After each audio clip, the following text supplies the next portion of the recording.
Tuyệt đối đừng đánh giá thấp sức mạnh của sự im lặng. Bạn có thể vô tình tự rước họa vào thân chỉ vì lỡ lời, tiết lộ 8 bí mật tưởng chừng vô hại này, ngay cả với người thân thiết nhất. Chào mừng quý vị đến với hành trình khám phá những bí mật thầm kín của cuộc sống. Trong video hôm nay, chúng ta sẽ vén màn hé lộ 8 điều tuyệt đối không nên chia sẻ với bất kỳ ai, dù mối quan hệ có thân thiết đến đâu. Đây không chỉ là lời khuyên suông mà là những bài học xương máu được đúc kết từ ngàn xưa, có thể thay đổi hoàn toàn cách bạn nhìn nhận về các mối quan hệ và bảo vệ cuộc sống bình yên của chính mình. Hãy cùng theo dõi đến cuối video để không bỏ lỡ bất kỳ thông tin giá trị nào nhé. Đừng quên để lại bình luận chia sẻ suy nghĩ của bạn và đăng ký kênh để không bỏ lỡ những nội dung ý nghĩa tiếp theo. Điều thứ nhất, giữ kín tiền trong túi, bảo toàn phúc khí. Câu chuyện về ông lão thợ rèn và chiếc ấm từ xa cổ là một bài học sâu sắc về sự cám dỗ của tiền bạc và lòng tham vô đáy của con người.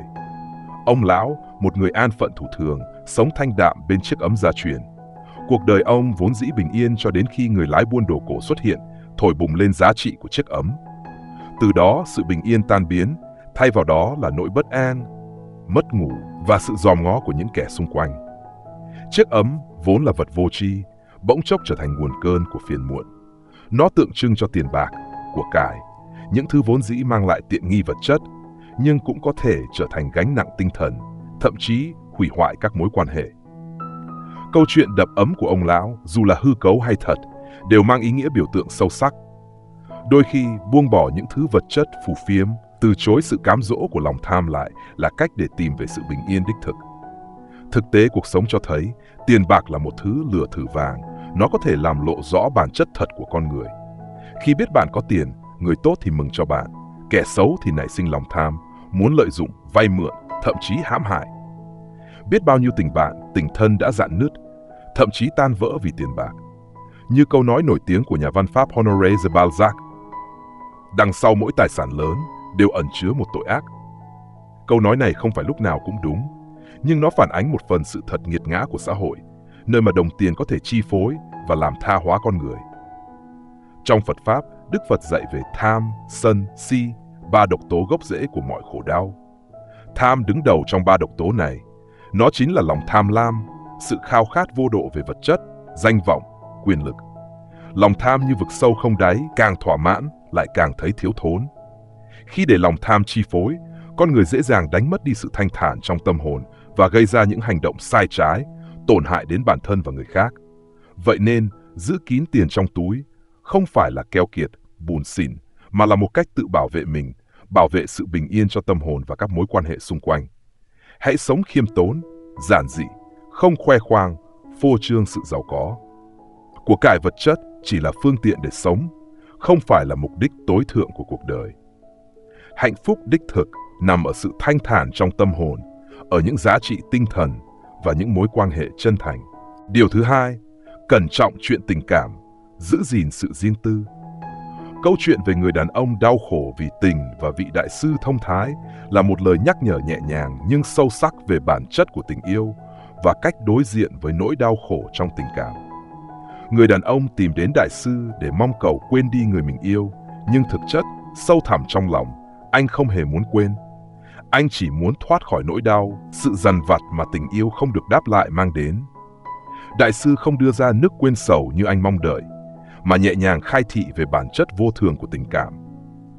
Buồn vui ly hợp đều là tình cảm nhất thời, không có điều gì là tốt đẹp, cũng không có điều gì là xấu cả. Lời dạy này thấm đẫm triết lý Phật giáo về vô thường và duyên khởi.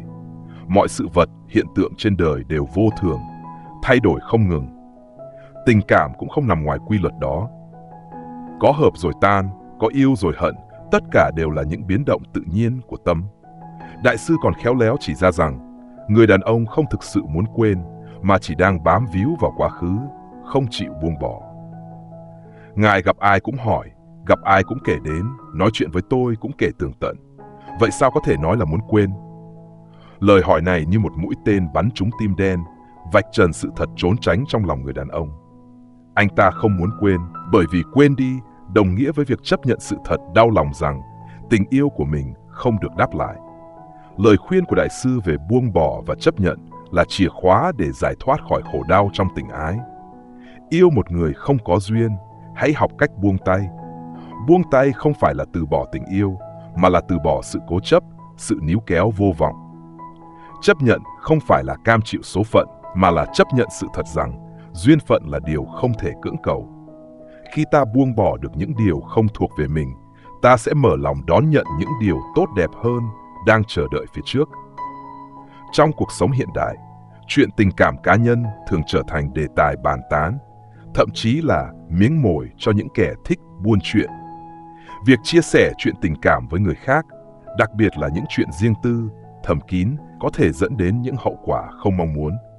Người ta có thể lợi dụng thông tin đó để trêu chọc, chế giễu, thậm chí hãm hại bạn. Hơn nữa, khi chuyện tình cảm của bạn bị phơi bày ra ngoài, nó sẽ mất đi sự thiêng liêng, riêng tư vốn có và dễ dàng bị bóp méo, thêm mắm dặm muối theo những chiều hướng tiêu cực. Vậy nên, cẩn trọng chuyện tình cảm, giữ gìn sự riêng tư là một cách bảo vệ chính mình và bảo vệ mối quan hệ của mình.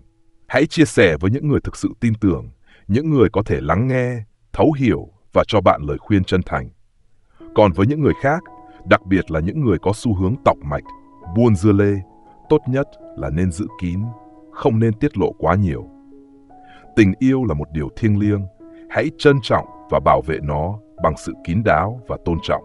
Điều thứ ba, giấu kín điểm yếu và bí mật đời tư, phòng ngừa tiểu nhân. Câu chuyện về quả, nhím và cáo là một minh họa sinh động cho sự nguy hiểm của việc tiết lộ điểm yếu và bí mật đời tư cho người khác, đặc biệt là trong môi trường cạnh tranh đầy rẫy những toan tính lợi ích. Nhím tin tưởng quả, chia sẻ bí mật về bụng mềm của mình, nhưng cuối cùng lại bị quả báng đứng để cứu mạng. Bài học rút ra là không phải ai tỏ ra thân thiện, tốt bụng cũng đều là bạn tốt thực sự. Đôi khi, những người bạn thân thiết nhất lại có thể trở thành kẻ phản bội nguy hiểm nhất. Trong môi trường công sở hay bất kỳ môi trường tập thể nào, việc cạnh tranh, đấu đá là điều khó tránh khỏi. Mỗi người đều có những mục tiêu, lợi ích riêng và đôi khi, để đạt được mục đích, họ có thể bất chấp thủ đoạn, thậm chí lợi dụng, hãm hại người khác.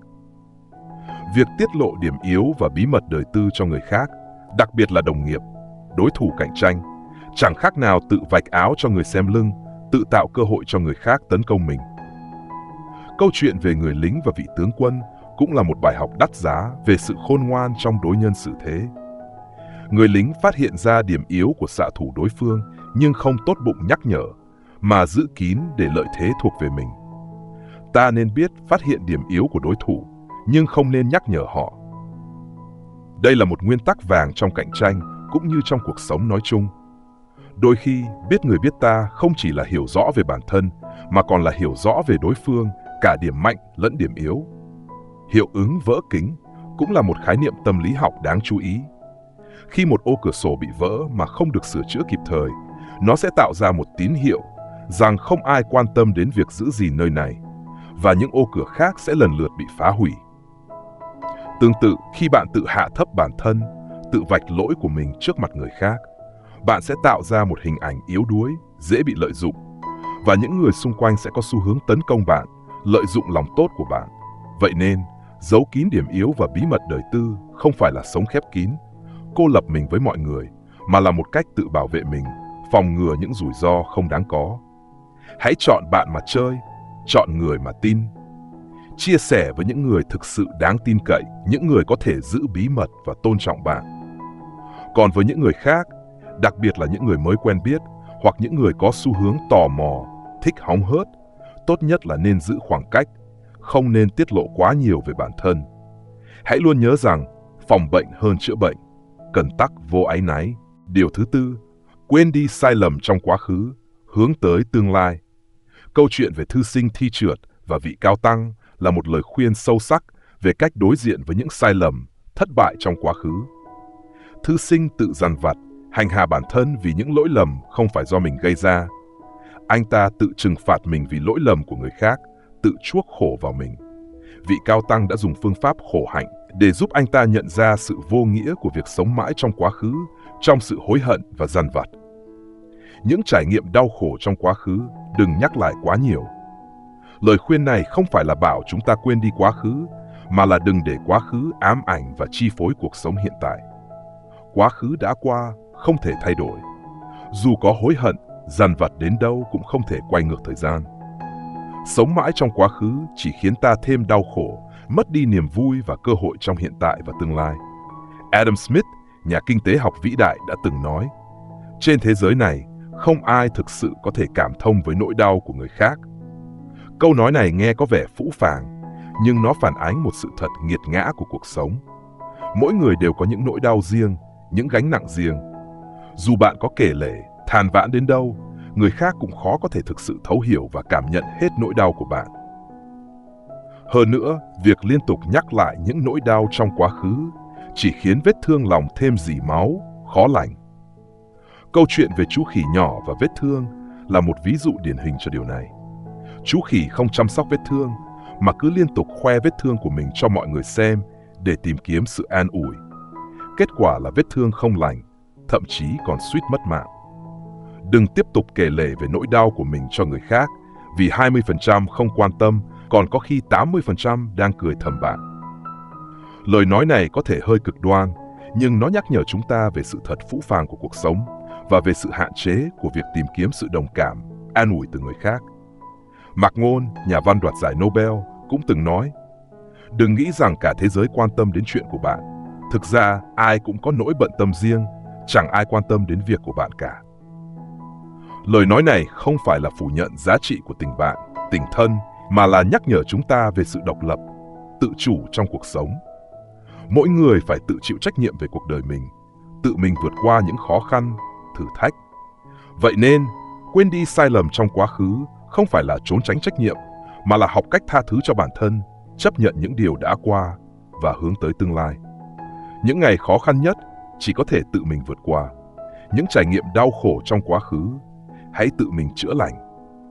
Hãy học cách khép lại quá khứ, tập trung vào hiện tại và xây dựng tương lai. Kỳ vọng vào người khác không bằng dựa vào chính mình. Đợi người đến cứu không bằng tự tìm lối thoát. Hãy tự lực cánh sinh, tự mình đứng lên sau vấp ngã. Đó mới là con đường dẫn đến thành công và hạnh phúc đích thực.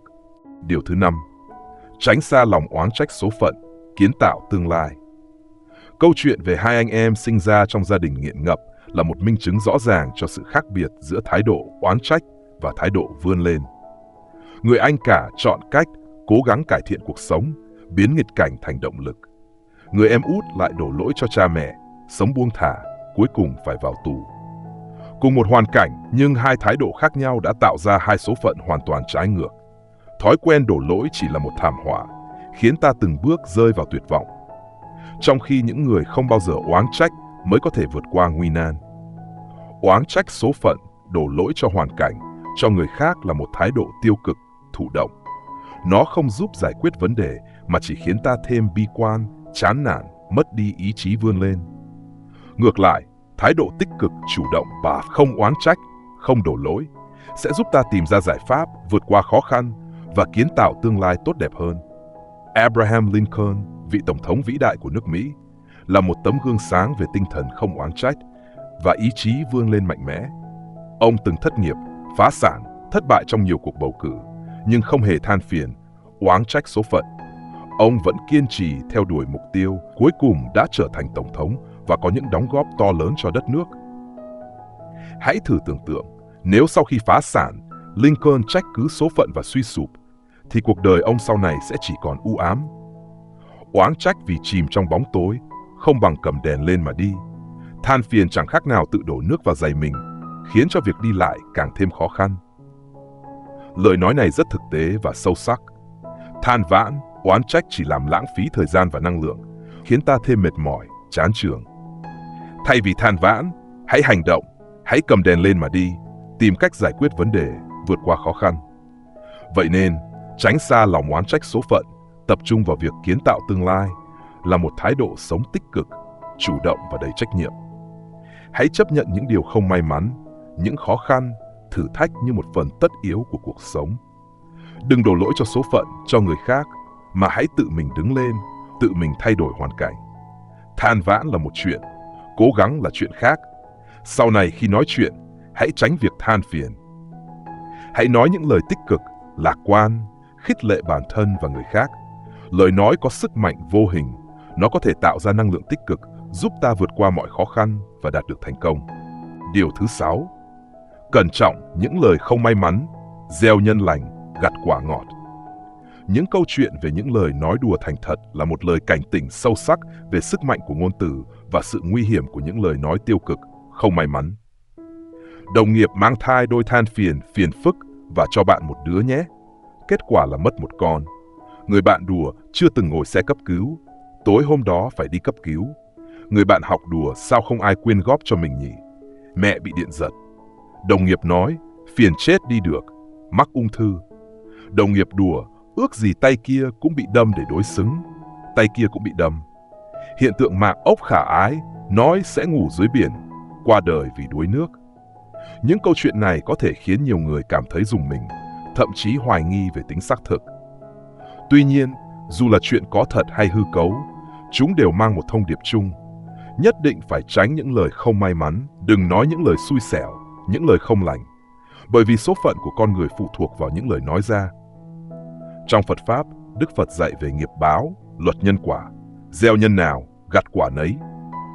Mọi hành động, lời nói, ý nghĩ của chúng ta đều tạo ra nghiệp và nghiệp sẽ dẫn đến quả báo tương ứng. Lời nói cũng là một hành động, nó có sức mạnh tạo nghiệp rất lớn. Những lời nói tiêu cực, oán trách, nguyền rủa sẽ tạo ra nghiệp xấu, dẫn đến những quả báo không may mắn. Ngược lại, những lời nói tích cực, yêu thương, khích lệ sẽ tạo ra nghiệp lành, dẫn đến những quả báo tốt đẹp. Bạn thường nói những gì thì sẽ tự tạo nên số phận của mình. Lời nói này khẳng định vai quan trọng của ngôn ngữ trong việc định hình số phận con người. Nếu bạn thường xuyên nói những lời tiêu cực, bi quan, bạn sẽ tự lập trình cho mình một cuộc sống tiêu cực, bi quan. Ngược lại, nếu bạn thường xuyên nói những lời tích cực, lạc quan, bạn sẽ tự lập trình cho mình một cuộc sống tích cực, lạc quan. Khi tức giận, đừng nói những lời nguyền rủa. Bởi vì khi nguyền rủa người khác, thực ra là bạn đang tự gieo nhân ác cho chính mình. Lời khuyên này nhắc nhở chúng ta về sự nguy hiểm của việc nói lời ác khẩu, đặc biệt là trong lúc nóng giận. Khi tức giận, chúng ta dễ dàng nói ra những lời cay độc, nguyền rủa người khác. Nhưng thực tế, những lời nguyền rủa đó không chỉ gây tổn thương cho người khác mà còn gây tổn hại cho chính bản thân mình. Nó tạo ra nghiệp xấu và quả báo xấu sẽ đến, không sớm thì muộn. Lời nguyền rủa vốn dĩ mang theo sự hằn học. Khi bạn nói những lời đó, sắc mặt và biểu cảm sẽ méo mó theo. Theo thời gian, khuôn mặt bạn sẽ biến dạng. Lời nói này nhấn mạnh mối liên hệ giữa ngôn ngữ và tướng mạo. Tâm sinh tướng, tâm địa ác độc, lời nói cay nghiệt sẽ khiến khuôn mặt trở nên dữ tợn, khó ưa. Ngược lại, tâm địa lương thiện, lời nói dịu dàng sẽ khiến khuôn mặt trở nên hiền hòa, dễ gần. Dân gian có câu, điều tốt không linh, điều xấu lại linh. Người xưa cho rằng chữ viết và ngôn từ đều có sức mạnh, nên cần phải giữ trong lòng sự kính trọng. Nhất là khi nói chuyện, miệng là cửa của phúc và họa. Phúc từ miệng vào, họa từ miệng ra. Nói năng bừa bãi là gốc rễ của tai họa, làm người cần cẩn thận trong lời nói. Lời khuyên này tổng kết lại tầm quan trọng của việc cẩn trọng trong lời nói. Miệng là cửa ngõ của phúc và họa. Lời nói có thể mang lại phúc lành, may mắn, nhưng cũng có thể gây ra tai họa, khổ đau. Vậy nên, hãy luôn cẩn trọng trong lời nói, suy nghĩ kỹ trước khi nói lời hay ý đẹp, tránh nói lời ác ý, tiêu cực. Điều thứ 7.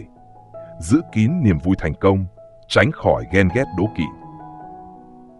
Câu chuyện về ông chủ mua biệt thự và bị hạ độc ao cá là một bài học đắt giá về sự nguy hiểm của việc khoe khoang thành công, đặc biệt là trong một xã hội đầy rẫy những ghen ghét đố kỵ. Ông chủ trưởng thành hơn sau một đêm khi nhận ra rằng thứ tàn ác nhất trong bản tính con người là không thể chịu đựng khi thấy người khác sống tốt hơn mình, nhất là người mà trước đây còn kém mình. Đỗ Dương, một nhà văn nổi tiếng, đã từng nói, đừng khoe khoang hạnh phúc, đừng khoe khoang thành đạt, cũng đừng khoe khoang thành công. Lời khuyên này xuất phát từ sự thấu hiểu sâu sắc về lòng người và lẽ đời. Khi bạn khoe khoang thành công, bạn vô tình khơi dậy lòng ghen ghét, đố kỵ của người khác. Nếu bạn chia sẻ niềm vui với sai người, thì đó sẽ trở thành khoe khoang. Nếu bạn là người bạn không đạt yêu cầu, tôi sẽ buồn. Nếu bạn là người bạn đạt hạng nhất, tôi sẽ còn buồn hơn. Tôi hy vọng bạn tốt, nhưng không hy vọng bạn hơn tôi. Lời nói này có vẻ ích kỷ, nhưng nó phản ánh một phần tâm lý phổ biến của con người. Hầu hết mọi người đều có thể chấp nhận sự thành công của người lạ, nhưng khó chấp nhận sự thành công của những người xung quanh, đặc biệt là những người mà trước đây từng ngang hàng hoặc kém hơn mình. Cũng giống như kẻ ăn xin không ghen tị với triệu phú, nhưng chắc chắn sẽ ghen tị với kẻ ăn xin khác có thu nhập cao hơn mình. Những gì đạt được dễ dàng thì gọi là ghen tị, còn những gì không đạt được thì gọi là ngưỡng mộ. Lời so sánh này rất thú vị và sâu sắc. Ghen tị thường phát sinh khi chúng ta so sánh mình với những người cùng đẳng cấp, hoặc những người mà chúng ta cho rằng không xứng đáng thành công hơn mình. Ngược lại, ngưỡng mộ thường dành cho những người vĩ đại, xa vời, những người mà chúng ta biết rằng mình khó có thể đạt tới được. Câu chuyện trong tiểu thuyết ác ý về Kusuke và Hitaka là một ví dụ bi thảm cho sự nguy hiểm của lòng ghen ghét đố kỵ. Lòng ghen ghét đã ăn mòn tâm hồn Kusuke, biến anh ta từ một người bạn thành một kẻ giết người. Động cơ và lòng thù hận của ông được bộc lộ. Tôi ghét bạn. Ghét việc bạn thực hiện ước mơ của tôi trước. Ghét cuộc sống ưu việt của bạn. Tôi cũng ghét sự yếu đuối của bản thân. Ghét vận may không đến với tôi. Ghét việc tôi không đủ khả năng. Tôi trút toàn bộ sự oán ghét của bản thân lên bạn.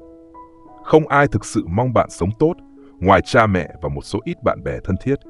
Những người thực sự vui mừng vì sự thành công của bạn là rất ít. Đối với phần lớn mọi người, việc họ tìm hiểu về bạn chỉ để xác nhận rằng bạn không tốt hơn họ. Lời nói này có thể hơi bi quan, nhưng nó nhắc nhở chúng ta về sự thật nghiệt ngã của cuộc sống. Hãy trân trọng những người thực sự yêu thương, quan tâm đến chúng ta và cẩn trọng với những người xung quanh, đặc biệt là những người có xu hướng ghen ghét, đố kỵ. Vậy nên, giữ kín niềm vui thành công không phải là sống khép kín, cô lập mình với mọi người, mà là một cách tự bảo vệ mình, tránh khỏi những rắc rối, phiền toái không đáng có. Hãy chia sẻ niềm vui với những người thực sự tin tưởng, những người có thể vui mừng cho thành công của bạn một cách chân thành. Còn với những người khác, đặc biệt là những người có xu hướng ghen ghét, đố kỵ, tốt nhất là nên giữ kín, không nên khoe khoang, phô trương. Con người cần học cách giữ kín hai điều. Một là tâm sự, hai là khả năng của mình. Hãy sống khiêm tốn, kín đáo, không khoe khoang, phô trương. Đó mới là cách sống khôn ngoan và an toàn. Điều thứ 8, cẩn trọng những việc trong gia đình, giữ gìn hòa khí. Câu chuyện về nữ nhân viên mới ly hôn và bị đồng nghiệp đồn thổi là một lời cảnh báo về sự nguy hiểm của việc vạch áo cho người xem lưng, đặc biệt là chuyện gia đình. Nữ nhân viên tin tưởng đồng nghiệp, chia sẻ chuyện riêng tư, nhưng cuối cùng lại bị lợi dụng thông tin đó để đồn thổi, bàn tán, thậm chí ảnh hưởng đến công việc. Tôi nghĩ rằng, cho đến lúc nghỉ, cô ấy vẫn chưa hiểu mình đã mắc lỗi gì. Xung quanh bạn sẽ luôn có rất nhiều người, đôi khi họ sẽ tỏ vẻ quan tâm, hỏi rằng, dạo này bạn có điều gì bận tâm không? Hoặc dạo này bạn sống thế nào? Nghe thế, bạn có thể cảm thấy họ thật quan tâm, rồi kể hết mọi chuyện cho họ, và có thể bạn đã rơi vào bẫy. Lời nói này nhắc nhở chúng ta về sự giả tạo của một số mối quan hệ xã giao. Đôi khi, người ta hỏi han, quan tâm đến bạn chỉ vì tò mò, muốn hóng hớt chuyện riêng tư của bạn, chứ không phải thực sự muốn giúp đỡ hay an ủi bạn. Việc không nói lung tung chuyện cá nhân là một phẩm chất mà người trưởng thành cần có. Tục ngữ nói, nhà nào cũng có chuyện khó nói. Ngay cả trong một gia đình hạnh phúc, vẫn có những lúc không hòa thuận. Ngay cả vợ chồng yêu thương, cũng có lúc cãi nhau xích mích. Chuyện xấu trong nhà, không nên mang ra ngoài. Lời khuyên này nhấn mạnh tầm quan trọng của việc giữ kín chuyện gia đình, bảo vệ sự riêng tư và hòa khí trong gia đình. Bạn kể mọi chuyện cho người khác, họ bề ngoài sẽ an ủi, đồng cảm, nhưng họ không thể giải quyết vấn đề thực sự của bạn. Sau đó, họ lại lấy chuyện của gia đình bạn ra làm đề tài bàn tán lúc trà dư tửu hậu. Rồi đến một lúc nào đó, người bàn tán sẽ càng nhiều, con đường của bạn sẽ dần dần thu hẹp lại mà bạn không hay. Lời nói này vạch trần sự thật phũ phàng của miệng đời. Khi chuyện gia đình bạn bị phơi bày ra ngoài, nó sẽ trở thành đề tài bàn tán, chế giễu của mọi người. Thậm chí, nó có thể ảnh hưởng đến danh tiếng, uy tín và các mối quan hệ xã hội của bạn. Tiếng tốt thì khó vang xa, tiếng xấu thì truyền nghìn dặm. Một số người vừa quay lưng đã đem chuyện xấu của gia đình bạn ra đồn đại khắp nơi. Lời nói này nhấn mạnh sự lan truyền nhanh chóng của tin đồn, đặc biệt là tin đồn tiêu cực. Tiếng lành đồn xa, tiếng dữ đồn xa. Tiếng xấu thường lan truyền nhanh hơn và rộng hơn tiếng tốt. Vậy nên, hãy cẩn trọng trong lời nói và hành động. tránh gây ra những điều tiếng xấu cho gia đình. Gia đình là nơi duy nhất bạn có thể trở về mà không cần lý do, là nơi cho dù bạn có thay đổi thế nào cũng sẵn sàng đón nhận bạn. Trên đời này, một gia đình yêu thương không chỉ là nơi nương tựa cho thân thể, mà còn là nơi yên bình cho tâm hồn. Lời nói này ca ngợi giá trị thiêng liêng của gia đình. Gia đình là tổ ấm, là nơi ta tìm về sau những giông bão của cuộc đời.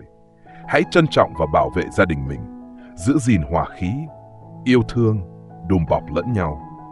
Muốn xây dựng một gia đình hòa thuận, hạnh phúc, không thể thiếu sự giao tiếp, đồng hành và hiểu nhau. Giao tiếp là nền tảng để xây dựng mối quan hệ tốt đẹp, là chất xúc tác giúp tình cảm giữa người với người càng thêm gắn kết.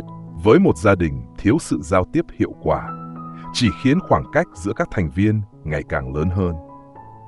Lời khuyên này nhấn mạnh vai trò quan trọng của giao tiếp trong gia đình. Giao tiếp là chìa khóa để giải quyết mọi vấn đề, hàn gắn mọi rạn nứt và vun đắp tình cảm gia đình.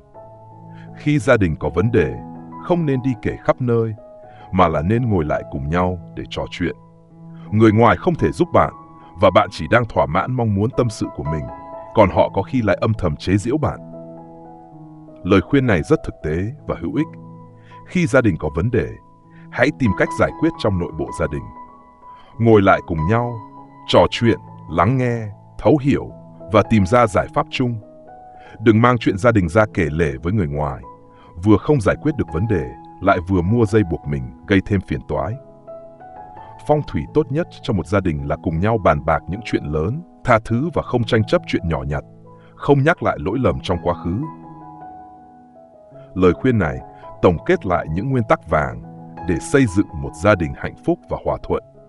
Cùng nhau bàn bạc những chuyện lớn, thể hiện sự đồng lòng, nhất trí trong gia đình. Tha thứ và không tranh chấp chuyện nhỏ nhặt, thể hiện sự bao dung, vị tha và tôn trọng lẫn nhau. Không nhắc lại lỗi lầm trong quá khứ, thể hiện sự hướng tới tương lai, không đào xới chuyện cũ, gây thêm mâu thuẫn. Hãy nhớ rằng, sự khôn ngoan đôi khi nằm ở những điều ta không nói ra. Bằng cách giữ kín 8 điều này, bạn không chỉ bảo vệ bản thân khỏi những rắc rối không đáng có, mà còn xây dựng được những mối quan hệ bền vững và ý nghĩa hơn. Hy vọng rằng những chia sẻ hôm nay sẽ là hành trang quý giá, giúp bạn bước đi trên đường đời một cách an yên và hạnh phúc. Xin cảm ơn quý vị đã lắng nghe và hẹn gặp lại trong những video tiếp theo.